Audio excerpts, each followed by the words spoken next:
Welcome children, take out your geography book. Today's topic is resources.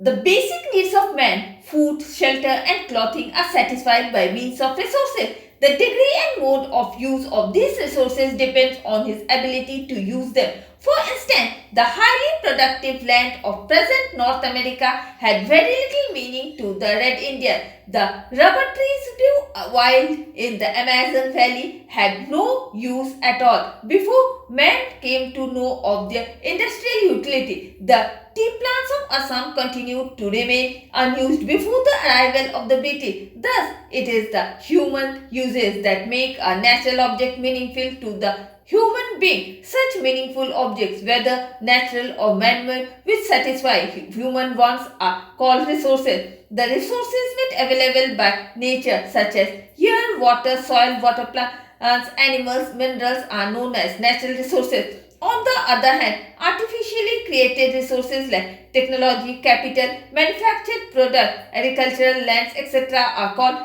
man-made resources. The main capacities inherent in man, example, the will to work, skillful, beauty, etc.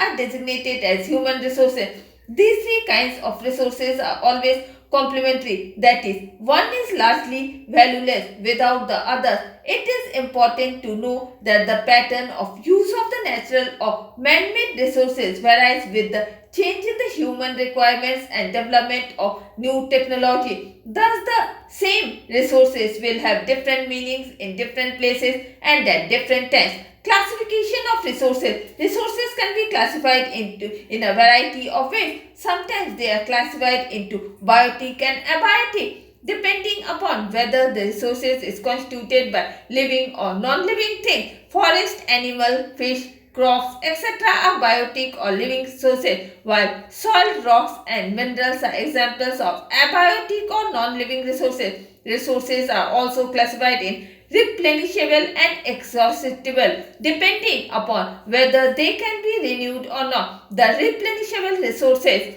which can be regenerated include air, water, forest, animals and human beings, but the minerals which need a sufficiently long time for their formation are said to be inexhaustible or non-renewable in the sense that once they are used they cannot be renewed. Land resources. Since time immemorial, man has been using land as a resource in order to meet any of his requirements. Its use is indispensable for human survival. Almost all economic and cultural activities like agriculture, industry, transport and communication, tourism, games and sports, etc. are operated over land.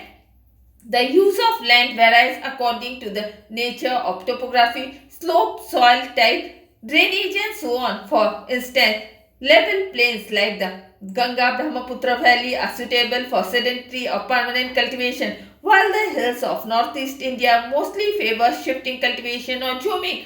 Within the plains, again, the varying soil characteristics cause different in the crop cultivation.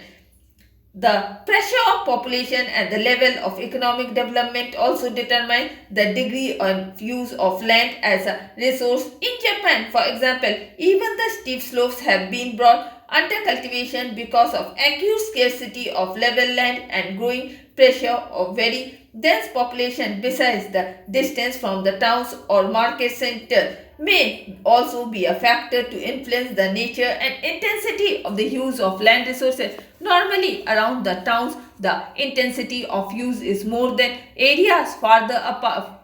Consequently, the economic value of land gradually decreases with the increase of distance from the towns.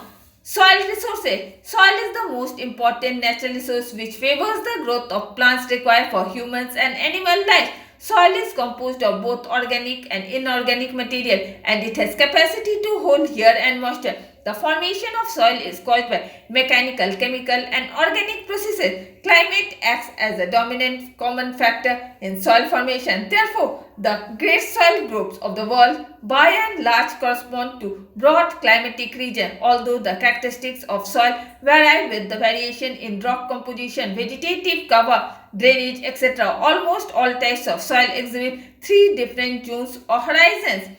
From the surface downward, these zones are designated at A, B, C and at the bottom remains the base rock.